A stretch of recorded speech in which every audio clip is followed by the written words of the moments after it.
What is up, YouTube? Skull Grinder here, and today we have our very first video on this new channel. I'd like to bring you guys into this community as MLB The Show fans. Just being my first ever video really that I've actually talked in on this new channel, I really wanted to go over my squad, my accomplishments in this game so far. I know it is nearing the end of this season. Like, I really wanted to make this channel at the start of MLB 18, but I really didn't think I'd get as far as I have.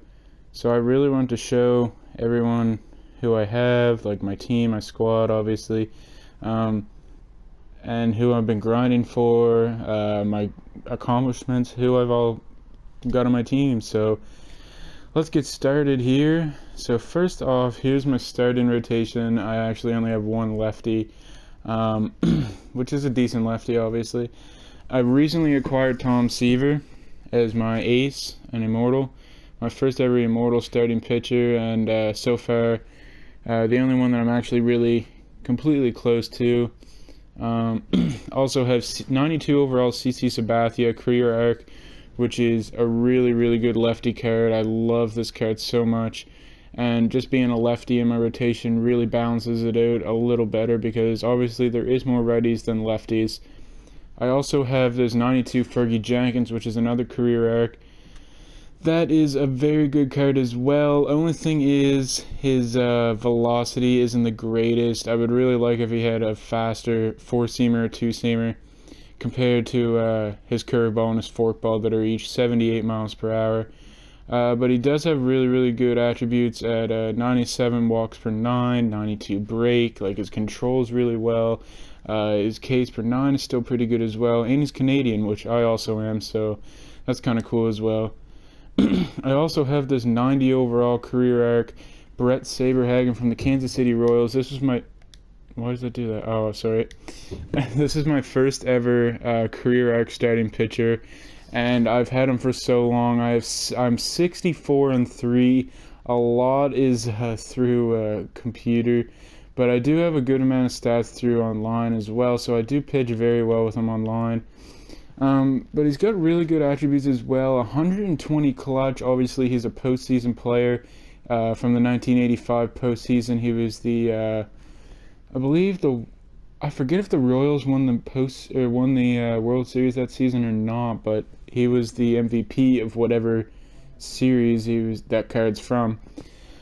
Obviously the clutch being that, and the stamina as well. Also, he's got really good attributes as well with home runs per 9, walks per 9, hits per 9. His Ks per 9 is a little low. Same with his velocity. He's got a 95 mile per hour 4-seam. Can raise up to 96, 97, I've even seen it before, but obviously he's just so deadly because of his changeup. That's 78 mile per hour changeup that is slower than his curveball. It breaks like a curveball. It is a nasty ass pitch, and one of the best of any career arc pitchers, I believe.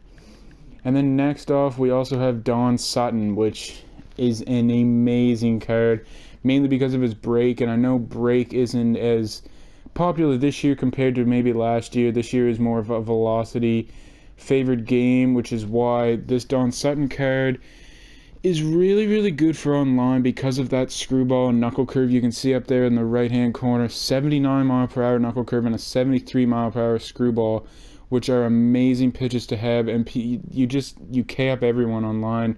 79 Ks per 9, 96 hits per 9. Those two pitches right there, if you just keep pumping them in and pumping them in, you're going to end up getting Ks and you're going to end up winning the games.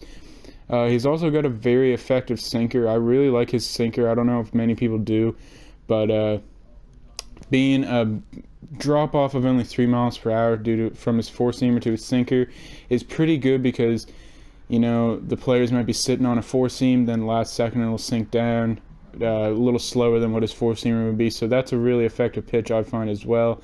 Obviously the velocity numbers aren't there, but that break is what really makes this card really good. Also, I have a good fair amount of other diamonds here. I might do another video showcasing what other diamond cards I also have on my team, or what other diamond cards I also have that I've acquired as well. Next off is my bullpen. I'm going to show you just my own lone relief pitchers. Actually, this Jake McGee card.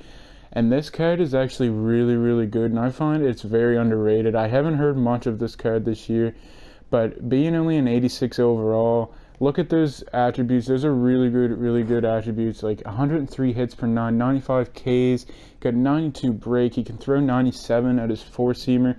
But the only one thing is he's only got 3 pitches, and those 3 pitches, like, the only one I really find is super effective is a slider. His four-seamer is nice if you put it up in the top corners, but his curveball, I don't really like his curveball. His slider I really do like, and yeah, his four-seamer is pretty decent, but that doesn't give you very wide variety of pitches. That being said, I feel like that's the only reason he's an 86, but he is a lefty for my bullpen, so that's a decent card as well.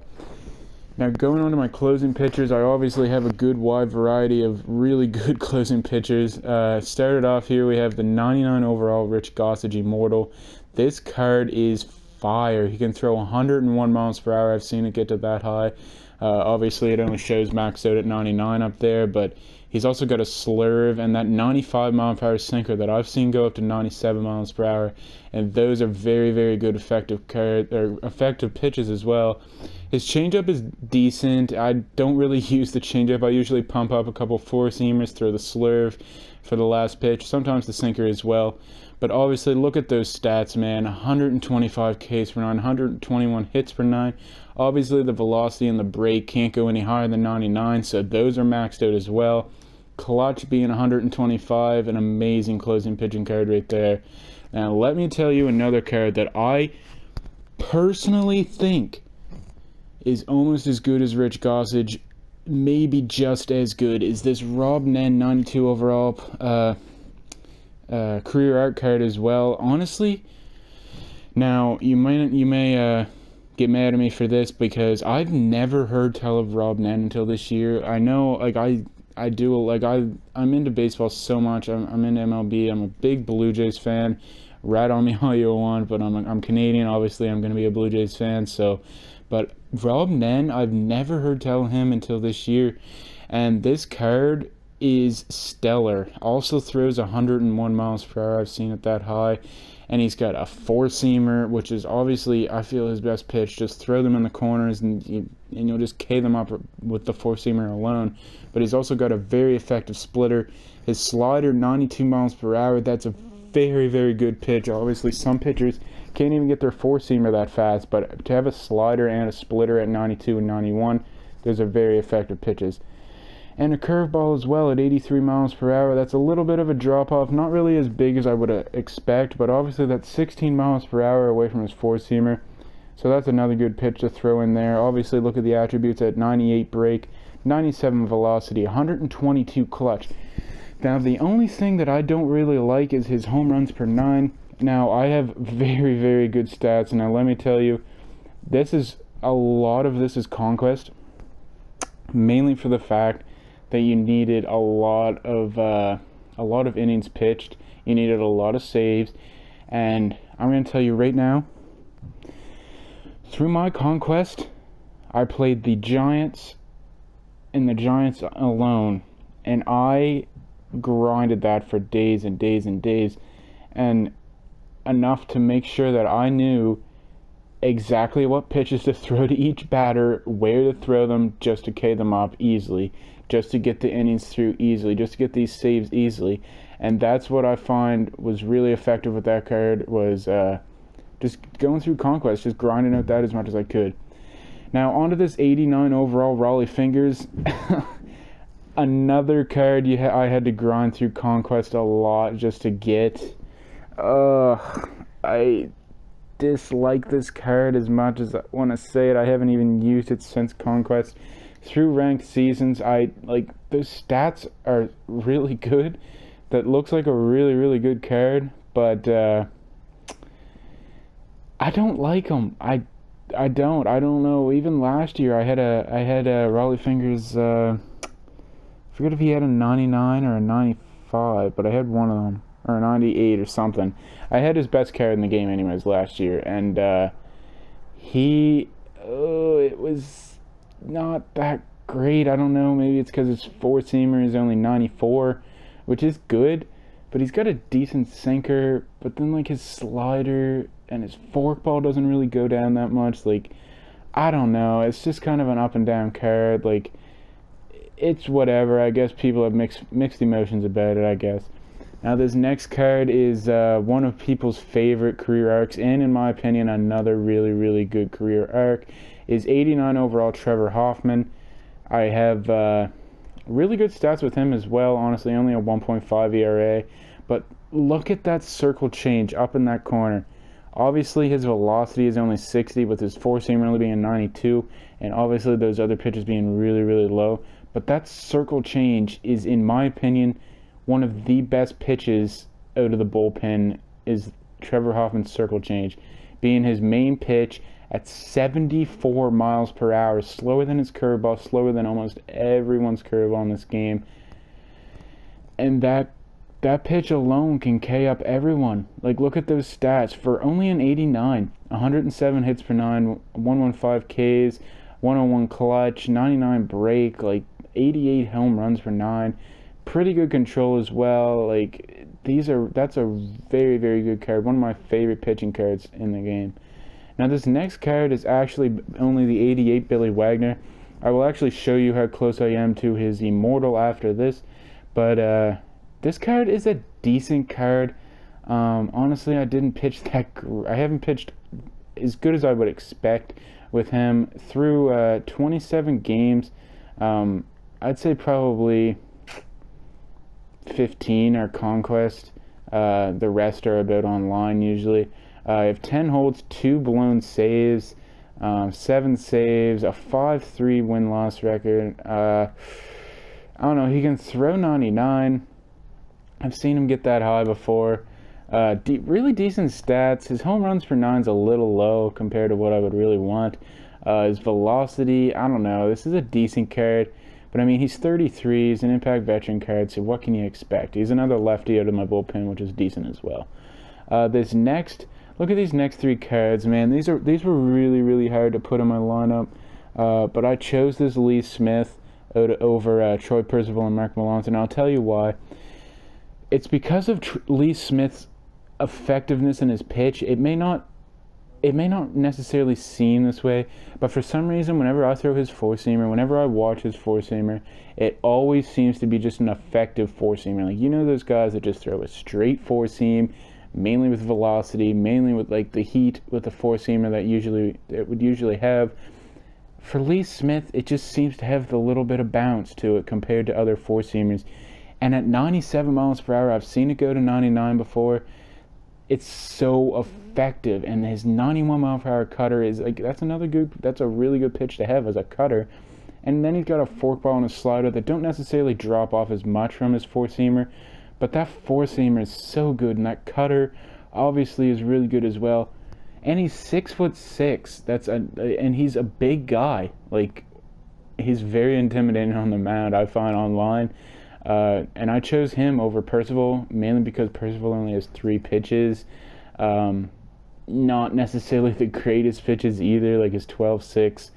I don't find is that great. His changeup, meh, and his four-seamer is okay. Melancon, obviously a really, really good card, but his velocity lacks, which I don't really like. So yeah, I chose Lee Smith over those guys. Now, this is actually going to be quite a long video. I didn't even expect it to be this long, but I really kind of want to go into detail on who I have and how my team is, because I really think this is interesting. I hope this is kind of a good first video for you guys as well. Now, the next position is catcher, actually, and I have Mike Piazza as Immortal as my catcher. Another really, really good card, obviously being an Immortal and all that, but I'm going to tell you this right now. I feel like this is my weakest Immortal on my team. I have a decent amount of Immortals so far. I'm also going for 2 others at the moment. So I really feel like this is the weakest one on my team. It was the second one I completed, actually, after another player that I'll show you in a couple more positions. But another really good card, obviously, like being an Immortal and everything. Really good versus left. I know you guys probably already know all these stats and everything. But I'm going to tell you the only thing I found with this card that I don't like compared to the other Immortals is when I look at this 88 Mike Piazza, and you look at the stats, like obviously that's a pretty good 88 diamond, right? Decent fielding, like not a horrible fielder. I mean, he's 33 years old in this card, so obviously his numbers are going to slack off a little bit, but I really feel like I didn't even bat that much differently from this 88 to the 99. Like, a lot of these stats are as well CPU, but I have 336 games played, 347 hits, a 436 average, which is kind of meh. For like, another thing I'll explain is my internet isn't really the greatest, so I don't always get the chance to play online, but when I do, I usually do pretty decently. I may not have the greatest stats because I do play a lot with my friends to get a lot of statistics for a lot of different cards on here. Not all the time, because like obviously the grind is real, as you can see even from these stats from just this one Immortal. 89 home runs, 241 RBIs in 828 plate appearances, so obviously I do play this game a lot. Now my backup catcher is this 95 overall career arc Johnny Bench. Now this card is kind of weird because when the second wave of career arcs came out, everyone was like, "Oh my God, this Johnny Bench is in the game." Like, this card was one of the best catching cards last year, and I really want to get this card. But this, I don't know what it is about this card. I mean, I've done pretty good with it, but like it's weird. I don't know, like his hitting, like his stats seem to be too high compared to how he actually plays. Like, obviously those are stellar fielding attributes, but like, I don't know, his hitting, it doesn't seem to be that. Like, he doesn't seem to have 80 and 123 power, maybe like 60 and 90, not that high. But another good thing about this card is he can play first, third, and all three outfield positions, which really makes him a good utility player, so that's kind of cool as well for being a catcher.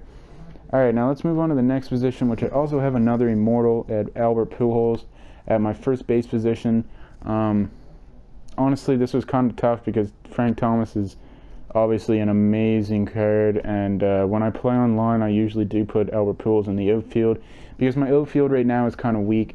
So I put Albert Pujols in the outfield, and I will put Frank Thomas at first because Frank Thomas, you just can't put him on the bench. Like, look at those stats. That he's so intimidating coming up to the plate too. Like a 6'5", fucking jacked ass. Like he's a really, really good card, man. Like, you cannot pass up on him. Definitely the best career arc in my opinion. Like he's just too good to pass up and put in your bench. But I have Albert Pujols as well. Obviously those are really, really good stats. Like, obviously, you know, he's an Immortal and everything, but he can play third, left, and right. And when I do play online, I usually do put him in right field, mainly because I do have a couple other players. I'll show you my outfield here in a little bit, and I'll tell you why I put Pujols in right instead of left field as well. So my outfield does kind of lack. But off to the second base position, I know a lot of people do have a creative player at second base, but for right now, I only have Chase Utley.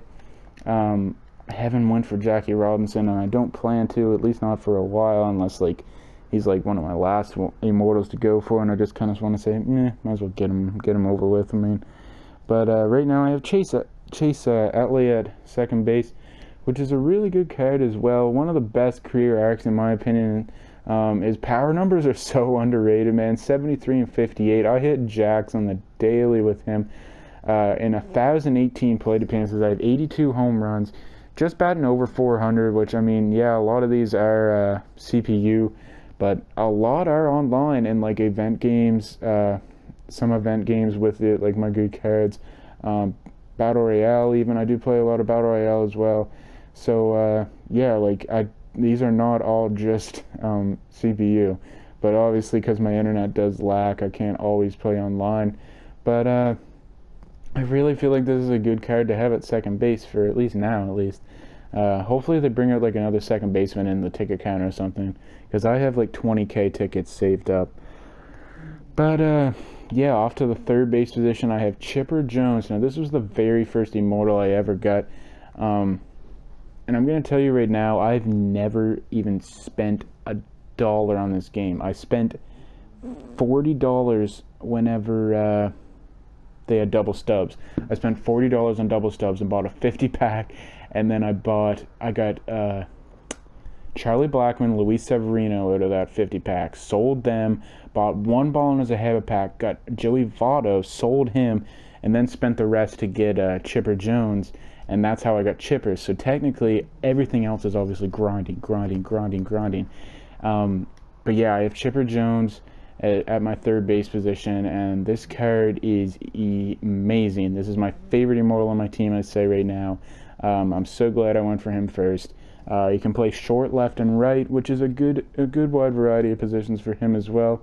Haven't played him any other place other than third base. Obviously, just look at those hitting stats. He kind of lacks at fielding. I also have another video for you guys talking, not really talking, but just kind of a quick video about Chipper's fielding, which is, you can tell it kind of lacks sometimes, but it'll do. A lot of people do play him at short and put Pujols in third, so I might try that out sometime. But I currently have Mike Schmidt at shortstop, and another really good career arc, and at 95 overall, stellar power numbers, stellar defense, 93 fielding, like 92 arm strength, 93 arm accuracy, his reaction's really good. All those are really good fielding attributes. The only thing that I could say that I would nitpick at this card is his stance. His stance is like Stanton's, like Giancarlo Stanton. He has his left foot ahead of his right, so he kind of like twists his body when he swings, which is kind of weird. I've hit 143 home runs with him. I can guarantee you about 120 of them are to opposite field. I hit so many home runs with him to opposite field, and like obviously like a 441 batting average. I don't really like to show off my stats because I know a lot of it is CPU, and you guys will probably say, wow, like he grinds so much. But I mean, anyway, shortstop, I have Barry Larkin on my bench, mainly for speed, and like he's got decent defense. Obviously, he's still really good power versus lefties, so I'll bring him in if it was a lefty here and there. Just kind of be for a wide variety of positions off my bench. I have him there. So, yeah, that's him. I mean, he's a decent card, just kind of went for him to get him out of the way. So yeah, that's shortstop. For my left field positions, I have Albert Bell, man, in left field. Obviously a really good career arc, I find. The only thing I don't really like about him is his stance, but I mean, he brings the bat up quick enough that that he can hit the ball before you even pay more attention to his stance, before his stance messes you up, safe to say. But those fielding attributes are kind of weak. That's why I have him in left field and Pujols in right whenever I play online. So, like, he's really good power versus righties.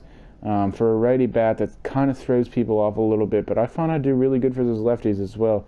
So, yeah, he was one of the last career arcs that I actually did get because his grind was a lot.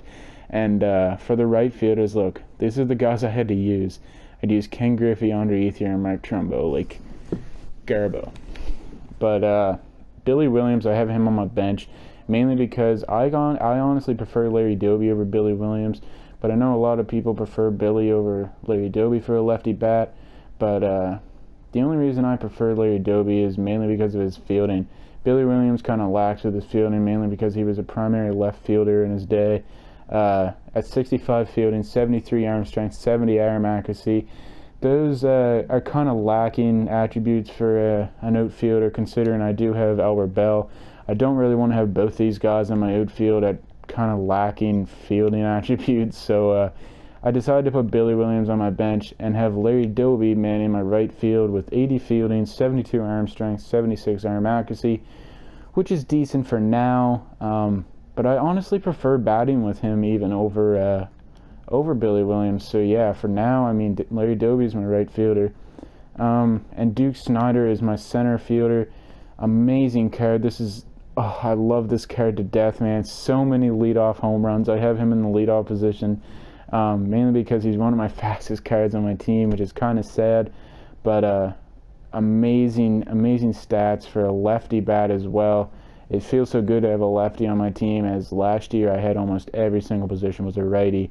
But this year I have a wide variety of lefties with Duke Snider, Chase Utley, Larry Doby, and then on my bench I obviously have Billy Williams as well. And then on my bench as well I have Carlos Gomez. Now a lot of people will probably rat on me. A lot of people will probably rat on me for having this card on my bench, but this is one of my very first cards I ever acquired. Mainly after the Team Epics came out, this is my very first Team Epic I got finished, and I raked with this card online and offline. I think he has my second or third most played appearances ever of any of my players. One of my like 5 or 6 cards to have over 100 home runs.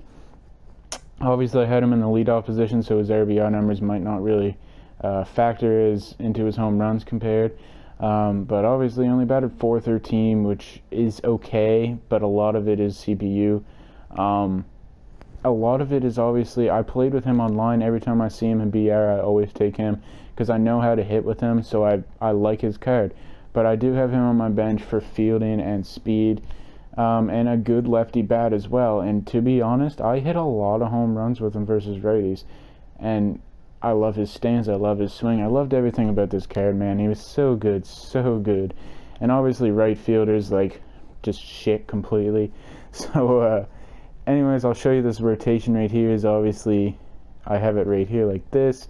And my lineup is like this. I have Duke Snider leading off, Mike Schmidt in the 2-hole, Chipper Jones in third, Albert Pujols at cleanup, Albert Bell, Larry Doby, Mike Piazza, and Chase Utley. So, that's a pretty good lineup, I do believe. And then my bench, Frank Thomas, obviously you can't go wrong with him. Johnny Bench, Barry Larkin, Billy Williams, and Carlos Gomez all on my bench. So Billy Williams is only my one lefty bat right now. But I'm going to show you guys right now actually who I'm going for out of the other Immortals and who I can replace on my team. Alright, so we're in the program selection screen right now. And currently, look, see I have Piazza, Pujols, Jones, Seaver, and Gossage as my only Immortals so far. Obviously, I told you guys before, I've only spent $40, and that was on packs mainly, and only chippers. So all these other guys I've got from grinding and grinding only. And currently, I've been going for Babe Ruth. This is all I need left for Babe Ruth is this and this. The two statistics for this 85 Diamond card. I currently have 14 out of 15 wins. Almost got the innings pitched done as well. Got the Ks done, and obviously the complete games, like 13 out of 5. Just been pitching with them through almost all 9 innings, except for last game. I did pitch with them only to 8, as I wanted to get a save with Gossage. So, just need innings pitched, one more win, and then get this thing done, which is kind of difficult because this card has 51 and 35 power, and you need 3 hits and 1 home run in 1 game with him, and it's kind of difficult because that card is kind of shit for hitting. Mainly based off his, mainly the card is based off of being a starting pitcher, obviously. But Babe Ruth, I should be able to get him soon. I'll probably be doing a video on him as well now that this channel will be able to get started up finally. So Babe Ruth is one of the cards that I'm actually going for the Immortals. And Billy Wagner, I'm actually at 95%, only need jerseys now, and I actually, yes, I do have another one to exchange, so I'm at 8% on the jerseys, which doesn't seem like a lot, but if I just keep grinding and grinding and grinding and getting stubs, doing stub methods, doing different things to get stubs, then I can get Billy Wagner, and that's just from the grind. Like, I mean, it takes a while, but it's such a fun game. I've been such a big MLB fan throughout my career, like throughout my life, not my career, my life, and so yeah, this is obviously a really fun game for me. Other Immortals that I kind of want to go for is Musial, maybe. Like, I only have 1 autograph bobblehead.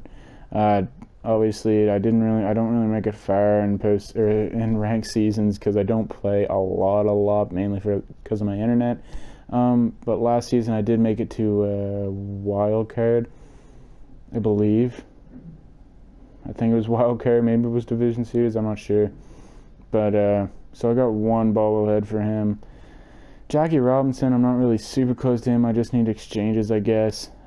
Griffey, not even close to him at all. I've never even went for him. Griffey's one of my favorite players of all time. But I mean, I felt like it was too late to start the grind for him. Like, that's a lot of stuff to get. And I don't have any of the exchanges done, so it's kind of out of the window for now. Bob Gibson as well. I don't have Greinke done. Don't have those done yet. None of the exchanges. Cal Ripken as well. He's one of the easiest immortals to go for, but people say he's one of the worst ones. So I don't have any exchanges done, and I don't have Hanley Ramirez, so he's kind of out of the window for now. Nolan Ryan is the next one I want to go for after Wagner and Ruth because I'm closest to him. I just need exchanges, and after the event, the next event, after I get that card, I can sell it, get stubs, use those stubs to go towards Nolan Ryan, and that'll be my second immortal pitcher, which will be kind of cool to have as well. So yeah, those are the immortals that I have so far.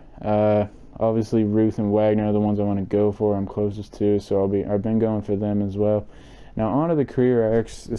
I know this is going to be a very long video, probably way too long for you guys, and it's fine if you guys don't want to go through it all. But I really encourage you guys to go through it all because it's interesting to me, and I hope it's interesting to you guys as a fan of MLB and hopefully a fan of this channel as we continue to grow. But there's only 3 career arcs that I do not have, and that's Roberto Alomar, which is funny for being a Blue Jays fan. But this card is shit. Like, this card is garbo for batting. I do not like the look of this card whatsoever. I don't know why they wouldn't give his card from the Indians that was in the game last year for the career arc, because that was a really good card, and I don't know why they wouldn't do that. But obviously I'm kind of close to him. Like, I could get these things done. And get this gold card done as well, and I could get him, which isn't too far away. But I mean, one of these days I'll probably get him done with. Zach Greinke is actually one of my favorite pitchers in the league right now, today, and he's another guy that I'm not even close to because I'm one of those guys that I'll sit. If I have a card on my team that I can sell for stubs to go towards someone else, I will not hesitate to sell them. Which is why I don't have any live series diamond or gold pitchers, because I'll sit there and I'll think, hey, I have 1,000 stubs on my team right now. Why don't I just go quick sell them, put those stubs towards jerseys for someone else that I'm closer to, than just sit here and grind for another 37 wins, 8 complete games, and 400 and some strikeouts. I would just sit there and think of that, and it would be too tempting to do. So right now, Greinke's not really the card I'm going for. Plus, he's only an 89. He probably wouldn't even fit in my rotation. He wouldn't fit in my rotation, I know that. But, and people, I haven't really heard that great of things from this card, really, this year. Like, he was a 99 last year. This is from his Cy Young year in 2009. So, yeah, I don't really have any motivation to go for that card right now. But, obviously, all of these guys are completed. But Hanley Ramirez is this one little retard that sits over here that I have yet to even finish because I don't have these things done, the stupid jerseys and hats, which I know are super easy to go for, and I could just get them over with and get this card out of the way and put towards Cal, but he's not even anything I never think to do him. I never think to even bother with the stubs to go for him. Plus, Cal doesn't interest me right now, so I don't know. He's another one of those cards. Like, I only have 3 career arcs that I haven't really even went for. But, yeah, so there's all my career arcs that I have done. Only 3 that I haven't completed. I actually want to do, like, a ranking of each card, maybe once I get all of them. But, so yeah, that's all my career arcs done. Now I'm going to go into the team epics. And this is going to be the last thing because I have all these. I'll just say right now, I have all these guys done, every single one of them. And then obviously August, July, June, May, April, and the starter done. All-Star Summer I have up until Mark Melancon. The only thing I didn't have for Tony Gwynn was to complete the or get trade in All-Star players, which I didn't have enough. Didn't really interest me to go for Tony Gwynn anyways, so he was kind of out of the picture as well. But for team epics, I have 10 out of 30 done. I have the New York Yankees player, Jason Giambi's 85, which is actually a pretty decent card, not gonna lie. So I have that card. For the Indians, I have it done. I have Omar Vizquel's player card as well, which is a decent player, decent card. I did alright with it, just kind of got it because I was close to it. The Angels team epic, I have Troy Percival, as you guys seen earlier in the video. is one of my closing pitchers. I don't have him on my team right now, but just kind of got him to get him over with. At the time, I needed another diamond closer just to have a diamond bullpen, so I thought I might as well go for him. I also have the Mets team epic. Keith Hernandez, didn't really care to go for him, just kind of went for him to get him out of the way because I was close with him. So, and then I find this is actually really cool. I have all of the National League Central team epics. The Cubs, Matt Garza, shittiest one in my opinion of all the team epics, but got him because I was close to him, so I was like, may as well knock it out of the way just to see that completed. Line down at the bottom, also have the Cincinnati Reds, Johnny Cueto, one of the better ones in my opinion, one of the best team epics in the game. Got him out of the way, and I really liked pitching with him as well, but obviously he doesn't have a fit in my rotation now. So, but yeah, that's another good card. And the Brewers one as well. Obviously, I still think this is my favorite team epic, and you guys are probably looking at me like I'm stupid, but a really good card in my opinion, and my first team epic. No, yes it was my first team epic I finished. The Pirates, Bill Mazeroski, not really a good card, but I was close to it, so I thought I may as well go for it. And the Cardinals as well, Ozzie Smith, a defensive machine, but his batting isn't there, so I don't even bother to use him. So I mean, he's there as well. He's got decent speed. Just kind of get him over with. And then the Los Angeles Dodgers, the Steve Garvey card. This was my second one that I completed. Not really even a good card as well, but just I was close to him as well, so I got him out of the way. Other ones that I'm actually close to, I'm actually kind of close to the Phillies one. I could get this all done easy. Not too far from the Marlins one. Like, I have a lot of the stuff done. The Rangers one, I only need 2 things, and I get the Mike Napoli card, but I haven't really thought to even spend my stubs on it, as I am using stubs for Billy Wagner at the moment. What other ones am I close to? Kind of the Royals, I guess. I need all the hitting stuff, and 15 saves, but a lot of those pitching statistics I threw Brett Saberhagen, so not really too close with him, I guess, or with that one as well. The Tigers one, a lot of the hitting and the pitching's all done because of Jack Morris and Anibal Sanchez, but it's not really, I don't know, this Victor Martinez card, one of the better ones in my opinion through the team epics. I really loved this card last year. Everyone used to make fun of him because of his speed and like his defense kind of lacked. But he was a really good hitter, and he was a switch hitting catcher, was where everyone played him last year. But I haven't really looked to go for him as well. The White Sox one I'm actually kind of close to because the hitting stats I'm pretty close, and the pitching stats as well. So I could go for this. Also having this card for ranked seasons would be really good. But this card is obviously shit. Like, look at his hitting. Like, his fielding's pretty good. His speed's up there as well. 98 speed. Wow, I didn't even realize he had that high of a speed. Wow, that is really good. I didn't even realize it was that high. But obviously I could get him and get him knocked out of the way. The Rays one as well, I'm kind of close to. Just need some stolen bases. Get this thing done with Logan Forsythe. And then the exchanges, and got to beat the Red Sox and All-Star. And the Red Sox one as well, I'm not super far away from. Isn't really an appealing card, really. I don't know. It doesn't really bother me. It's a catcher. Don't really need it. Obviously, I have Piazza and then bench on my bench, so he doesn't really appeal to me. And then the Orioles one, I'm not even close to really. So yeah, I know this was a very long video, and I apologize to you guys that have to that are even still here if I was boring. But I really want to let you guys know that you guys can give me as many tips down in the comments below as to what I can do for future videos. What are some options for different videos, different things you guys want to see, whether it's gameplay, whether it's anything really. Like I'll be up to do anything. I really want to get this channel going. So yeah, thank you guys very much for watching, and that was my squad, and we'll see you guys in the next video.